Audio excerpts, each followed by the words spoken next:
Allah tidak pernah tinggalkan Anda. Mungkin ini ujian untuk membuat Anda lebih hebat lagi di masa depan.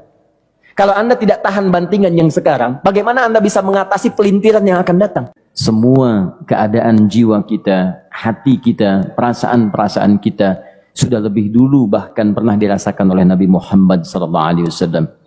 Kalau Anda pernah gelisah, Nabi dulu pernah gelisah. Kalau Anda bahagia, Nabi juga pernah bahagia. Kalau Anda merasakan kekhawatiran, Nabi dulu pernah khawatir. Dan miniatur kehidupan kita sudah dicontohkan dalam perjalanan kehidupan Nabi Muhammad SAW agar kita bisa belajar mengatasi problematika kehidupan. Allahu Akbar, kalau beliau tidak diutus oleh Allah, kita tidak tahu bagaimana cara menyelesaikan pemetaan kehidupan kita hingga dengan saat ini. Bahkan satu ketika, pernah beliau kemudian dalam masa yang telah panjang berdakwah, qadarullah kemudian ada wahyu yang jeda datangnya tidak seperti biasanya. Biasanya datangnya cepat, berganti hari turun wahyu, ganti pekan turun wahyu. Ini beberapa masa wahyu belum turun. Ada hikmah di balik itu. Teman-teman sekalian, tiba-tiba beliau naik ke atas bukit, wahyu belum turun juga. Pulang ke rumah, belum turun juga. Sampai keadaan itu terlihat oleh kalangan kafir Quraisy dan mereka berkata, lihatlah Muhammad sudah gila. Dituduh gila. Jadi kalau Anda cuma dituduh dengan hal-hal yang ringan, dituduh soleh, kan? Dituduh kemudian orang yang berubah, dituduh semakin beriman dan sebagainya. Barangkali itu lebih baik. Nabi dituduh gila, Anda bayangkan. Tuh Muhammad sudah gila. Muhammad sudah ditinggalkan oleh Tuhannya. Muhammad sudah kehilangan pegangannya.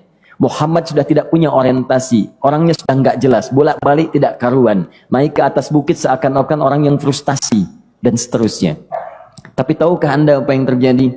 Setelah berbagai cacian, makian, tuduhan macam-macam diterima oleh Nabi SAW, lantas tibalah masanya Allah menurunkan satu surah, bahkan disandingkan dengan surah yang lainnya, bersandinglah dua surah ini secara bersamaan turun. Surah ke-93 dan surah ke-94-nya terkait berkelindan, memberikan satu harapan yang sangat panjang. Kata Allah, "Wadduha wal laili idza saja."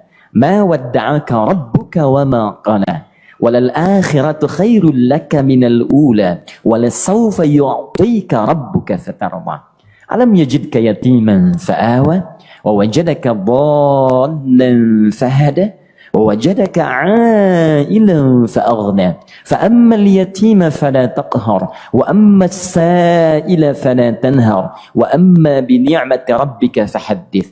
Ya Muhammad, saya bersumpah dengan waktu duha. Kalau kita baca dengan ilmu balaghahnya, itu bukan sekedar sumpah mengilustrasikan waktu duha. Karena di ilmu balaghah itu nanti ada 3 turunan ilmu. Ada disebut ilmu ma'ani, ilmu mencari kata-kata sehingga ungkapannya sesuai untuk disampaikan. Mana kata-kata yang tepat untuk disampaikan dalam konteks yang ingin dibicarakan. Itu ma'ani namanya. Kemudian setelahnya ada ilmu bayan, bagaimana mengemas kosakata yang bagus ini sehingga bisa disampaikan dengan jelas, orang tidak bingung menerimanya, paham maksudnya. Kemudian setelah itu kadang-kadang jelas kalimatnya, tapi kedengarannya tidak indah. Woi, rapatkan, woi, apa belum paham juga? Rapatkan saf. Memang jelas, tapi nggak ngenakin. Maka bagaimana caranya disampaikan dengan jelas, tapi hati kita terasa nyaman, memuji. Rasanya nyaman diserahkan kepada Allah, tapi ada kebahagiaan, disampaikan tidak terasa tergurui, diperintahkan serasanya diberikan jalan untuk mendapatkan kebaikan. Maka yang ketiga disebut dengan ilmu badi' namanya.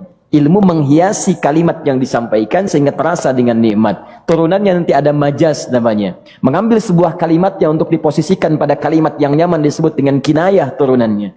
Maka teman-teman kata Allah, wadduha. Diterjemahkan demi waktu duha, bukan sekedar waktu duha, karena duha itu ada cahaya yang indah, dirasakannya enak. Antum keluar waktu duha kan enak tuh, berjemur, kata orang Sunda moyan gitu kan, datang, bahkan sampai dianalisis ada vitamin D-nya bisa terasakan.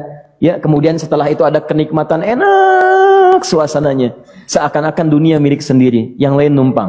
Wah, nyaman keluar itu. Baik, jadi wadduha itu ingin bersumpah mengilustrasikan waktu kenyamanan yang pernah dilalui. Kalau dalam bahasa tafsir yang luasnya, saya bersumpah Muhammad, demi segala kenikmatan yang pernah engkau rasakan dalam hidupmu, seperti engkau merasakan cahaya duha itu. Engkau pernah senang, saya bersumpah dengan kesenanganmu. Engkau pernah tenang, saya bersumpah dengan ketenanganmu. Engkau pernah nyaman, saya bersumpah dengan kenyamanan yang pernah engkau rasakan. Wal-laili idza saja. Dan aku pun bersumpah demi gelapnya malam. Demikian terjemahannya. Bukan sekedar gelapnya malam, saja itu sesuatu yang pekat. Ya, ini belakang kelihatan agak gelap nih. Untuk memberikan proyek, kesini aja Pak, saya cuma ngasih contoh ini. Contoh. Saya bukan mengeluh, bukan, ingin memberi contoh. Ya, contoh pada ilustrasi yang mau saya sampaikan. Nggak apa-apa, biarkan saja. Saya mau contoh kasih kata saja. Ya, ini belakang agak gelap untuk memproyeksikan cahaya ke sini. Tapi yang mau saya sampaikan, kalau gelapnya begitu pekat, semua cahaya ini nggak ada. Cahaya nggak ada nih, sama sekali tidak kelihatan.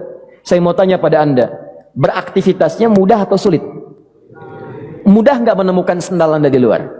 Belum tentu. Menemukan jalan keluar pun belum tentu mudah. Anda mesti meraba-raba jalan. Anda mesti kemudian melihat sesuatu dengan pandangan mata hati Anda. Raba, dan sebagainya. Sampai menemukan jalan itu pun belum tentu benar. Itulah yang disebut dengan gelapnya malam saja pekat. Kadang-kadang ada orang yang menghadapi satu kesulitan yang pekat. Suasananya siang. Cuman karena masalahnya begitu pekat seakan-akan membuat diri dia gelap. Jalan susah, limbung gitu. Kenapa gelap ya? Padahal terang. Karena masalah menggelimuti dirinya seakan-akan dia diselimuti masalah yang gelap. Bimbang dia. Makan gak enak, minum gak nyaman, dan seterusnya. Ya, biasanya makan ayam tenang, ini dikasih yang lebih enak juga rasanya pahit. Gak enak zamannya. Maka kalau kita ilustrasikan dalam suasana tadi Muhammad, saya bersumpah, engkau pernah hidup nyaman, ataupun engkau mengalami masalah yang sangat pekat dalam kehidupan. Engkau alami sesuatu yang dahsyat. Sampai engkau bingung, bimbang, pekat, mereka menuduhmu dengan macam-macam. Ma wadda'aka rabbuka wa ma qala. Saya pastikan kepadamu, dalam keadaan nyamanmu seperti dulu ataupun engkau bimbang seperti sekarang, Tuhanmu tidak akan pernah meninggalkanmu ataupun menuduhmu gila. Orang-orang yang dekat dengan Allah Subhanahu wa taala, maka Allah akan menjaganya baik dalam keadaan yang tenang dan nyaman ataupun dalam kesulitan yang luar biasa. Walal akhiratu khairul laka minal ula. Nanti saya akan tunjukkan kepadamu. Jika kamu telah tabah dan sabar menerima cacian mereka, menerima tuduhan mereka, nggak apa-apa, ini kan muqaddimah. Masa kamu masih panjang.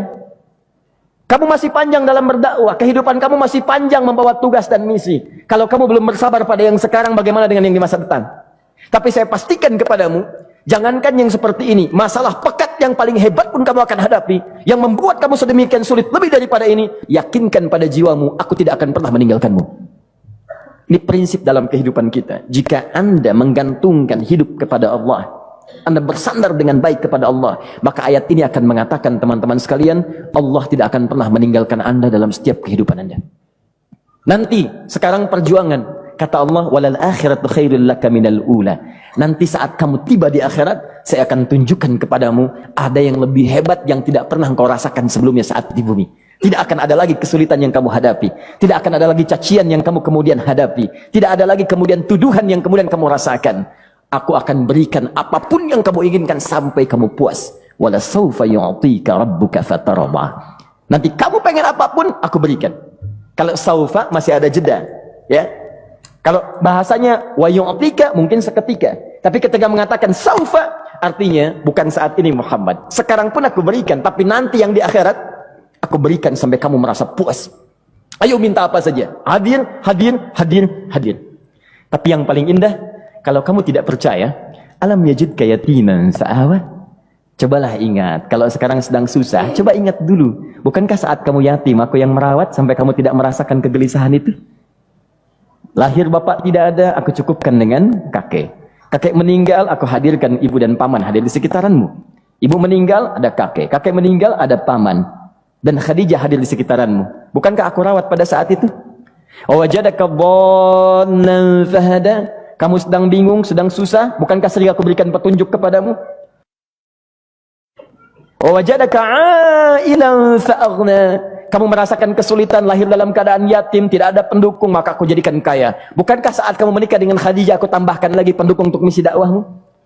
Ini pesan dalam Al-Quran. Kalau Anda sedang merasa susah, kalau ingin menenangkan diri, ingat-ingat yang baik-baik yang dulu. Kalau Anda sedang jatuh dalam bisnis, ingat-ingat saat Anda meningkat dalam bisnis Anda.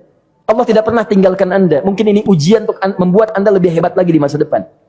Kalau Anda tidak tahan bantingan yang sekarang, bagaimana Anda bisa mengatasi pelintiran yang akan datang?